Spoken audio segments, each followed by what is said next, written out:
కానీ ఇప్పటివరకు ఏ కాలంలోనూ లేనంత మంది ప్రవచనకర్తలు ఈ కలియుగంలో నిజంగా ప్రజలు అదృష్టం చేసుకున్నారనే చెప్పుకోవాలి. ఎందుకంటే చేసేది మంచా చెడ, లేకపోతే అసలు ఏం జరుగుతోంది, ఎలా ఉంటే మంచిది అనేది మీలాంటి వాళ్ళందరి వల్ల కూడా చాలా మేలు నిజంగా. అంటే ఒకట్లేండి, కొంతమంది మరీ మూర్ఖంగా చెప్పి మరీ మూర్ఖంగా బిహేవ్ చేశాడు, కొంతమంది విధానాల్లో తేడాలు ఉంటాయమ్మా. కానీ ఒక మేలు జరుగుతున్నది ఏమిటంటే అందరి వల్లను. అసలు ఈ మధ్య 10 ఏళ్ళుగా మనం జరుపుకుంటున్న పండుగలు ఇదివరకు మనం జరుపుకోలేదు. గుళ్ళల్లో ఈ మధ్య 10 ఏళ్ళుగా ఉన్న ఉత్సవాలు ఇదివరకు జరగలేదు. ప్రధానంగా యువతరంలో గుళ్ళోకి వెళ్ళి తీరాలనే ఆలోచన రావడానికి నా సాటి ప్రవచనకర్తలు షణ్ముఖ శర్మ గారు, చాగంటి కోటేశ్వరరావు గారు లాంటి వాళ్ళు నిజంగా కారణం. నేను దండం పెట్టాలి. అసలు ఆలోచన ముందు వెళ్ళ తీరా, గుళ్ళోకి వెళ్ళడం తప్పనిసరి. నిత్య విధుల్లో గుళ్ళోకి వెళ్ళడం ఒకటి, నిత్య జీవిత చర్యల్లో గుళ్ళోకి వెళ్ళడం ఒకటి.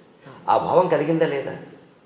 అది క్రమంగా చైతన్య మార్గంలోకి, జ్ఞాన మార్గంలోకి వెళ్ళడం అనేది ముందు తెలుసుకుంటే కదా వెళ్ళేది. నా తాపత్రయం వల్ల ఏమిటంటే ఈ కర్మకాండ ఉన్న విషయం ఉంది. మనం అనుకునేది ఈ గుళ్ళు, గోపురాలు, తీర్థాలు, యాత్రలు, యజ్ఞాలు, ఇది 2 వైపులా పదునున్న కత్తి. తీసుకెడితే మనిషిని యోగ వాసిష్టంలోకి, జ్ఞాన మార్గంలోకి తీసుకెడుతుంది. లేదు, ముంచేస్తుంది. అక్కడ పిచ్చి నమ్మకాలు పడిపోతాడు. వెళ్ళడం మంచిదే, కానీ ఎప్పుడైనా వెళ్ళలేకపోతే అయ్యో వెళ్ళలేకపోయాను బెంగట్టుకోక్కర్లేదు. పైగా ఏమిటంటే సోమవారం శివుడు గుడిని, ఆంజనేయ స్వామి, మంగళవారం ఆంజనేయ స్వామి టైం టేబుల్ పెట్టేసరికి మంగళవారం పొరపాటు శివుడి గుడిలో కడితే ఏమన్నా అవుతుందేమో అన్న బెంగ. ఇదే మీరు అనుకునే మూర్ఖత్వం. ఇవి పెరిగిపోతాయి సహజంగా. అంటే ప్రవచనకర్తలు ఎవరైనా, నేనైనా వారైనా జాగ్రత్త తీసుకోవలసింది, మనం ఇది చెబుతున్నది వారు ఒక క్రమశిక్షణతో ఒక పద్ధతిలో ఉండడానికి, కానీ ఇదే అంతిమ లక్ష్యం కాదు. గుడి అనేది ఒక శిక్షణ కేంద్రం. మనం భగవంతుడికి ప్రత్యేకంగా అక్కడ విగ్రహాన్ని ఏర్పాటు చేసి, అది ఎంతైనా అది విగ్రహం. ఆ విగ్రహం దెబ్బతినకుండా చూడాలి. కానీ ఇంకా చెంబుడు పాలు పోస్తే ఒక పాలం, బిందెడు పాలు పోస్తే ఒక పాలం చెబితే అందరూ బిందె పోస్తారు. 1000 బిందెలు పోస్తే శివుడు ఏమవుతాడు? నా తాపత్రయం వల్ల. నేను చెబుతున్నది అదే. కొంతమందికి నచ్చచ్చు, నచ్చకపోవచ్చు, లేదా వారిని వ్యతిరేకించారంటారు, వీరిని ఏదో అన్నారంటారు. అవన్నీ నాకు అనవసరమైన విమర్శలు, అవన్నీ నేను ఎప్పుడు పట్టించుకోను. దాని గురించి కాదు అసలు ఆలోచించాల్సింది. విగ్రహారాధన దేనికి? ప్రతీకాత్మకంగా జరగాలి విగ్రహారాధన. అదే లక్ష్యం అన్నట్టుగా మాట్లాడాలి. అది లక్ష్యం కాదు, ఎక్కడా చెప్పలేదు ఆ విషయం. ప్రతీకాత్మకంగా జరగాలి. శంకరాచార్య చెబుతారు స్పష్టంగా వేదాంత సార సంగ్రహం. కషాయే కర్మభి పక్వే తతో జ్ఞానం ప్రవర్తతే. ఆయుర్వేద వైద్యులు కషాయాన్ని తయారు చేస్తుంటే ఈ తెడ్డు పెట్టి తిప్పుతూ ఎప్పటికప్పుడు పాకం చూసుకుంటాడు. పాకం సరిగ్గా ఉందా లేదా, పాకం సరిగ్గా ఉందా. అలా మనం చేసే సత్యనారాయణ వ్రతం సహా, పెళ్ళిళ్ళు సహా, ఉపనయనాలు సహా, ఇదెందుకు ఆ ప్రయోజనం నెరవేరిందా లేదా అని చూసుకోవాలి. లేకపోతే ఒట్టి కర్మకాండ మిగిలిపోతుంది అక్కడ. సత్యనారాయణ వ్రతం ఒకసారి చేసాడు అంటే వాడు అబద్ధం ఆడకూడదమ్మా. మీరు అలాంటి మనిషిని చూపించగలరా? నేను 100 సార్లు చేశాను, అన్నవరం వెళ్ళాను, ప్రతి ఏకాదశికి చేయించుకుంటాను అన్నవాళ్ళు కొన్ని వేల మంది ఉన్నారు. వీళ్ళందరూ అబద్ధాలు ఆడకుండా ఉంటే ఇన్ని కేసులు కోర్టులో పెండింగ్లో ఉండవు. న్యాయమూర్తులకి ఇంత ఇబ్బంది ఉండదు. ఆ తత్వం సత్యనారాయణ వ్రతం అంటేనే సత్యవ్రతం.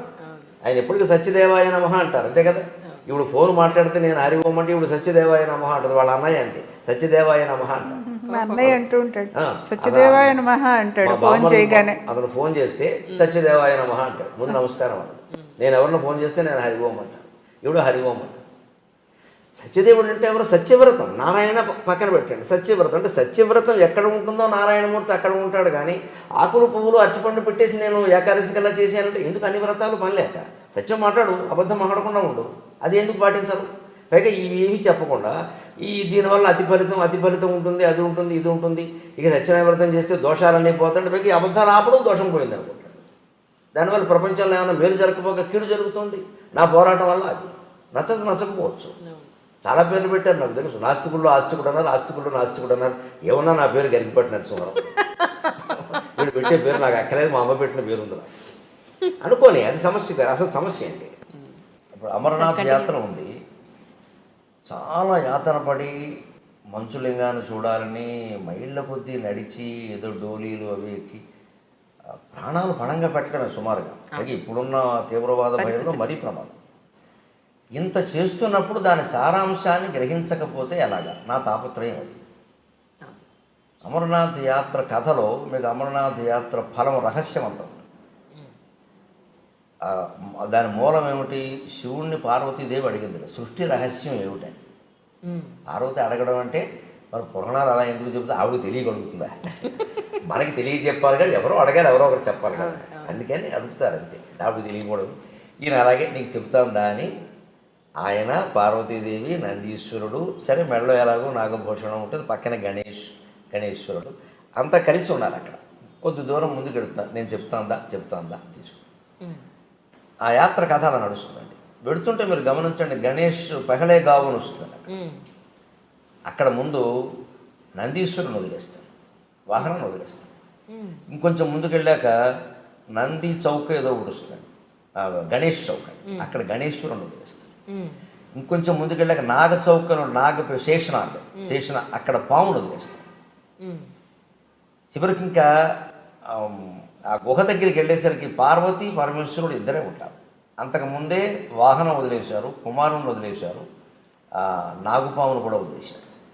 ఇవన్నీ చౌక్ అని పేరు ఉంది కదా, శేషనాగ్, నంది చౌక్, పెహలగావ్ ఉన్నాయి. పెహలగావ్ దగ్గర నందీశ్వరుని వదిలేసేయాలి. తర్వాత గణేష్ చౌక్ దగ్గర గణేషుని ఇంకొన్ని వాగిపోవయ్యా అంటారు కొడుకుని. తర్వాత ఇంకో మూడోదో నాలుగోదో శేషనాగ్ అని ఉంటుంది, అక్కడ ఆ పామును కూడా తీసేస్తాడు. శివుడు పార్వతి ఇద్దరు లోపలికి వెళ్తారు. లోపలికి వెళ్ళాక ఏమయ్యారో తెలియదు. అక్కడే శివుడు లింగమయ్యాడు. సమస్త సన్మంగళాన్ని భవంతో కథ ముగిస్తాడు. ఇది అమరనాథ్ కథ. మరి ఇప్పుడు సృష్టి రహస్యం ఏమిటి? ఇప్పుడు ఇందులో సృష్టి రహస్యం ఏమిటంటే, అది నీకు అర్థం కావాలంటే ముందు వాహనాల మీద వ్యామోహం వదిలేయి. పహలే కావాలి, నందీశ్వరుని వదిలేసాడు. నంది ఎవరు? వాహనం.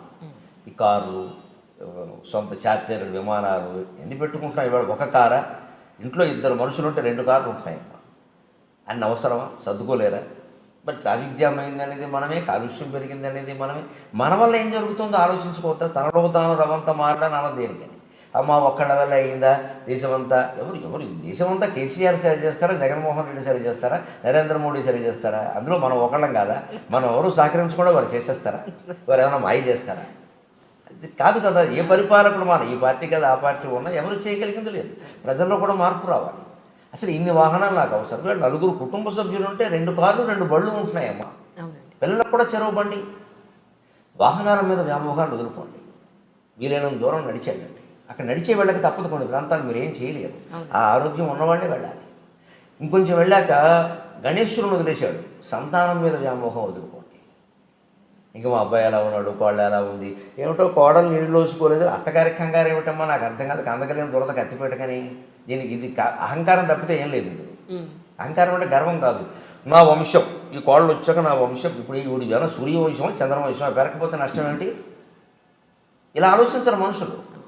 మా వంశం ఈ అమ్మాయి సంతానాన్ని కన్నంత మాత్రం ఆడాలని ఆక్షేపించాలమ్మా, నాకు అది కూడా ఉండదు దానికేనా అన్నారు. ఏమిటట? అదేమన్నా సిద్ధాంతమా, రూలా? కొందరికి కలగరమ్మా. పైగా చాలా చోట్ల కలగకపోవడానికి మన ధర్మశాస్త్రం కూడా చెప్పిన ప్రకారం పురుషులు కారణం అండి బాబు. స్త్రీలను ఎందుకు అంటున్నారు నాకు తెలియదు. మన మాస్టర్ సివివి గారిది యోగ దర్శనం అని ఉంది. ఆ పుస్తకం ఎప్పుడో 10-12 ఏళ్ల క్రితం చదివాను. బాబు ఇదే రహస్యం అనుకో. పుట్టబోయే జీవుడు, మనకి సైన్స్ అలా అట్టి పెట్టండి కాసేపు. మన ధర్మశాస్త్రం ప్రకారం పుట్టబోయే జీవుడు తండ్రి నెత్తి మీద 3 నెలల పాటు తిరుగుతూ ఉంటాడు వీడి శరీరంలో ప్రవేశించడానికి. వీడు ఎప్పుడు నీళ్లు తాగితే అప్పుడు ప్రవేశిస్తాడు. జీవుడు నీళ్ళ ద్వారానే ప్రవేశిస్తాడు. అందుకే ఎవరైనా పోతే నీళ్ళకే మైల, ప్లాస్టిక్ వస్తువులకి కుర్చీలకి మైల ఉండదు. జీవుడు నీళ్ళ ద్వారా వెళతాడు. అందుకే మనం 10వ రోజు ధర్మోదకాలను పెట్టి అందరూ బంధువులు నీళ్లు వదులుతూ ఉంటాం. తిలోదకాలు, జలోదకాలు నీళ్ళ ద్వారా పంపిస్తామండి. వెళ్ళిపో మావయ్య, వెళ్ళిపో మావయ్య, ఇంకా మమ్మల్ని వదిలిపెట్టు, అయితే వెళ్ళిపో తాతయ్య అంటే ఆ వెళ్ళిపోయిన వాడికి వీళ్ళ మీద వ్యామోహం ఉంటుంది. ఇంకా పోదు. నీళ్ళు వదిలేస్తున్నామంటే వదిలేసాడు, పెద్ద కొడుకు కూడా వదిలేసాడు, మా అమ్మాయి కూడా మా ఆవిడే వదిలేసింది, ఏం చేస్తా అని ఇంకా జీవుడు వెళ్ళిపోవాలి. ఇంక పెంచుకోకూడదు. అది వాడికి సంఖ్య. ఆ మంత్రాలు అలాగే ఉంటాయి. ఆ మంత్రాలు అర్థం అదే. కర్మకాండ చాలా గొప్పది. ఆ మంత్రాలు అలాగే ఉంటాయి అర్థం. అది ఎవరు చెప్పరు, ఊరికి టెక్నికల్ చేశారు. ఈ నీళ్లు వదిలేయడం ఉంది. ఈ వ్యామోహాలు వదులుకోకపోతే అలాగే పడుతూ ఉంటాడు ఇంక తాపత్రయం. అందుకని సంతానం మీద వ్యామోహం వదులుకో. 60 ఏళ్ళు వచ్చాయి నీకు. కొడుకు కోళ్ళు పిల్లల్ని కన్నారా లేదా అనవసరం. ఎందుకంటే కనడం అనేది కేవలం సైన్స్ రీత్యా ఎలా ఉన్నప్పటికీ యోగశాస్త్ర రీత్యా కూడా, పూర్వజన్మ కర్మఫలం రీత్యా కూడా యోగం మొగాడుకుంటేనే సంతానం కలుగుతారు. ఆ యోగం మొగాడిది ఆడాళ్ళకి సంబంధం లేదు. ఈ 3 నెలలు ఈ జీవుడు పురుషుడు నెత్తి మీద తిరుగుతూ ఉంటాడు. వీడు ఎప్పుడు నీళ్లు తాగితే అప్పుడు ప్రవేశిస్తాడు వీడు. అందుకని మనకి కొత్త దంపతులను తీర్థయాత్ర చేయమని చెబుతారు. సంస్కృతి ఎంత గొప్పదో ఆలోచించారు. కొత్త దంపతులు చేయాలి తీర్థయాత్ర. 72 ఏళ్ళు వచ్చాక ఎందుకమ్మా యాత్ర? ఎక్కలేరు దిగలేరు. దురదృష్టం ఏంటంటే 60 ఏళ్ళు దాటిన వాళ్ళే చేస్తారు. అవును. పైగా వయసులో చేయమంటే సంపాదించుకునే వయసులో ఇవన్నీ ఏమిటంట 70 ఏళ్ళు ఇంకేం చేస్తావు ఇప్పుడు 4 చోట్ల అంటే ఏమీ చేయలేవు కాబట్టి ఇప్పుడు కాశీ వెళ్ళి మిఠాయి తింటావా? ఏమైనా చేయగలిగితే చేసేస్తానే దోచేసి. ఇదేం ఆలోచన అండి? ఆధ్యాత్మికతను తీవ్రంగా గంభీరంగా తీసుకోవాలి కానీ టైంపాస్ బఠానీలా ఆధ్యాత్మికతని టైంపాసా? ఏమీ చేయలేవు కాబట్టి చేస్తావా? 60 ఏళ్ళు దాటే 70 ఏళ్ళు దాటే బస్సు ఎక్కలేడు, దిగలేడు, 2 మైళ్ళు 2 మెట్లు ఎక్కలేడు, 4 అడుగులు వేయలేడు. ఈయన ఎందుకండి యాత్రకి? ఈవిడ మొఖాన్ని నొప్పులు అంటారు కూర్చోక. అప్పుడు కాదు, కొత్త దంపతులు చేయాలి, 25 ఏళ్ళ వాళ్ళు చేయాలి, నాట్ హనీమూన్, తీర్థయాత్ర చేయాలి. ఎందుకంటే అప్పుడు ఆ తీర్థాల్లో పురుషుడు స్త్రీ ఇద్దరు సరిగంగ స్నానాలంట. సరిగంగ స్నానం అంటే ఇద్దరు చెయ్యి పుట్టును కలిసి స్నానం చేయడం, సరిగంగ స్నానం, సమానంగా ఇద్దరు. ఆ స్నానం చేసినప్పుడు అప్రయత్నంగా నీళ్లు నోట్లో గడితే తాగితే ఈ జీవుడు ప్రవేశిస్తే ఆ తీర్థ ప్రభావం వల్ల మంచి పిల్లాడు పుడతాడమ్మా, మంచి అమ్మాయి పుడుతుంది. ఓ సక్కుబాయి పుడుతుంది, ఓ తుకారాం పుడతాడు. ఈ తుక్కురాములు పుడుతున్నారు అందరూ. తీర్థ ప్రభావం అంటే అది. వీడు గ్లాసులు మంచినీళ్ళు తాగిన ప్రవేశిస్తాడు, కానీ గ్లాసుడు వాడే పుడతాడు, వ్యాసుడు పుట్టాడు. ఎందుకంటే పుట్టబోయే జీవుడికి తీర్థంలో మనం సేవ చేస్తే వ్యాసుడు శరీరం వస్తుంది. ఈ ఇంట్లో ఆ నీళ్లు తాగితే గ్లాసుల శరీరం వస్తుంది. ఏ శరీరం ఇవ్వాలి? ఆ లోపల ఉన్న జీవుడు ఎంత ప్రతిభావంతుడైనా ఉపాధి సరైనది కాకపోతే ఆ ప్రతిభ వ్యక్తం కాదు. ఒక మహామేధా ఉంటాడు, గొప్ప ఏదో చేయగలడు, క్యాన్సర్ వచ్చింది ఏం చేస్తాడు? జ్వరం ఎప్పుడూ రోగమే, ఏం చేస్తాడు? ఇది రహస్యం. అలాగా ఆ యోగాన్ని బట్టి ఏం చేయాలి? సంతానం యోగం లేదు, కలగదు, వదిలేయండి ఆ విషయాన్ని. దాని గురించి అంత తాపత్రయపడతారు. ఆస్తులు దాన ధర్మాలు చేసుకోండి, జలసాలు చేయండి, సుఖంగా తిరగండి. రైల్లో సెకండ్ స్లీపర్లో వెళ్ళే బదులు ఏసీలో వెళ్ళండి, విమానం ఎక్కి వెళ్ళండి. ఎందుకు మూటకట్టి కొడుకు ఇచ్చి కోడలకి ఇచ్చి మళ్ళీ వాళ్ళు పిల్లలకి వెళ్ళలేదని, వాళ్ళు ఇంకా వృద్ధి చేయలేదని, ఏంటి నస? ఇదే గణేష్ చౌక్, గణేష్ను వదిలేయండి, అక్కడ సంతానం వదిలేసి తర్వాత చూడండి. అతి ముఖ్యమైనది జీవితంలో మనం ధనమైనా వదులుతాం, వాహనమైనా వదులుతాం, సంతానం మీద వ్యామోహమైనా వదులుతాం, కానీ చచ్చే వరకు పోనది. చచ్చాకు చుట్టప్పుడు కూడా భయపడేది భయాన్ని వదలలేము. భయానికి సంకేతం పాము, భయాన్ని వదిలేదు. భయానికి సంకేతం పాము. ఎందుకంటే పావును చూడగానే భయపడతాం మనసు, పాము అన్న మాట విన్నా భయపడతాం. పైగా పూర్వకాలపు నాగరికతలో పాములు ఇళ్లలోకి వచ్చేవి సహజంగా. మట్టిళ్ళు, పల్లెటూళ్ళు, పొలాలకు దగ్గరగా ఉండేవి. పాము రాకపోతే ఏమొస్తాయి? అందుకని పాము చూసి భయపడేవాడు. ఆ భయం పోగొట్టుకోవాలి. దానికే మనకు నాగుల చవితి పెట్టారు. నాగుల చవితి నాడు పుట్ట దగ్గరికి ఆడవాళ్లే పెడతారు మగాళ్ళ కంటే ఎక్కువ. అక్కడ పాము కనపడ తీరాలి, దానికి పాలు పోస్తారు, తాగినా తాకపోయినా సరే. పాము పాలు తాగదు అని 14 లోకాల్లో అందరికీ తెలుసు, ఎవడు చెప్పక్కర్లేదు. కానీ మన వాళ్ళు మానవు, మళ్ళీ వెళ్ళి పోస్తారు. నేను చూస్తుండగా తాగింది, ఈవిడ తాగిందేమో అది తాగలేదు. ఈ కవులు చెప్పద్దు. ఇక్కడ శాస్త్రీయ విజ్ఞానాన్ని మనం అంగీకరించాలి. శాస్త్రీయ విజ్ఞానం ఎప్పుడూ మతానికి వ్యతిరేకం కాదు. అవసరమైతే మతాన్నే సరి చేసుకోవాలి, విజ్ఞానాన్ని ఆక్షేపించదు. విజ్ఞానమే. వాడు చచ్చి చెడి కనిపెట్టాడమ్మా, ఐన్స్టీను, ఎడిసన్, బల్బులు నేను పని లేక దాని మతం పేరు మీద దాన్ని కొట్టేస్తే అలాగా. గెలీలియో కనిపెట్టినవన్నీ నిజం కదా, కోపెర్నికస్ కనిపెట్టిన ఉండడం కదా. మన మహర్షులు కూడా అలాంటి వాళ్ళేనండి. వాళ్ళని గడ్డాలు పెంచేసి వాళ్ళని మతవాదులు చేశారు. వాళ్ళంతా ఋషులు, శాస్త్రవేత్తలు. అలాగే మీరు ఈ ధనము సంతానం అయిపోయాక భయాన్ని వదిలేయాలి. భయానికి సంకేతం పావు. నువ్వు ఆ భయాన్ని వదిలేయాలంటే ఒకటే సూత్రం అండి, ఏకమేవా అద్వితీయం బ్రహ్మ. యదాఖ్యేవేష ఏతస్మిన్నుదరమంతరం కురుతే అథ తస్య భయం భవతి ద్వితీయాద్వై భయం భవతి అని వేదం చెబుతుంది. ఈ మొత్తం సృష్టిలో నువ్వు ఒక్క విషయాన్ని నీకంటే నువ్వు వేరు చేసిన వ్యక్తిని కానీ విషయాన్ని కానీ నువ్వు భయపడి తీరతావు. వాడు వేరు, నువ్వు వేరు అనగానే వాడు ఎక్కువ, నేను ఎక్కువ, వాడో నేను తేల్చుకోవాలి. భయం వచ్చేస్తుంది అంటే వాడు నేను గెలవగలనా లేదా? అంతా ఒక్కటే అని గ్రహించగలిగితే ఎవరు గెలిచినా ఒకటే, ఎవరు ఓడినా ఒకటే. సెమీస్లో భారత్ ఓడిపోయిందని అంత ఏడవక్కర్లేదు. ఇప్పుడు ఓడిపోతే న్యూజిలాండ్ వాడు ఏడవడా? వాడు గెలిచాడు, మనం సంతోషించాలి. ఓడిపోయిన కారణాలు వెతుక్కుందాం, ఇంకేదైనా కాస్త బాగా చేసుకుందాం. అంతేగాని ఇంక మొత్తం క్రికెట్ అభిమానులంతా తయారయ్యి జట్టు కెప్టెన్ని తిట్టేసి, వాళ్ళని తిట్టేసి, వీళ్ళని తిట్టేస్తే ఇదివరకు విజయాలు సాధించిన వాళ్ళంతా ఇప్పుడు వెర్రాళ్ళు అయిపోయినట్టేనా? అలా అనబట్టి వాళ్ళ మీద ఒత్తిడి పెరుగుతుందమ్మా. గెలవడం, ఓడడం అనేది ఎన్నికల్లో, ఈ క్రికెట్లో చాలా సహజమైన విషయం. దాన్ని అంత ఇదవసర వల్ల అసలు ఈ సెమీస్లో ఓడిపోయి కప్పు రాదంటే ఆత్మహత్యలు చూసుకున్న వాళ్ళు కూడా తయారైపోతున్నారు మన దగ్గర. అంత తీవ్రంగా తీసుకోవాలి. యుద్ధాన్ని సైతం ఆటగా భావించిన జాతి ఇవాళ ఆటను యుద్ధంగా భావిస్తుంది. ఏం కర్మ వచ్చింది ఇది? ఇదే ఆధ్యాత్మికత తెలుసుకోవడం. అంటే ధన వ్యామోహం వదిలేయి.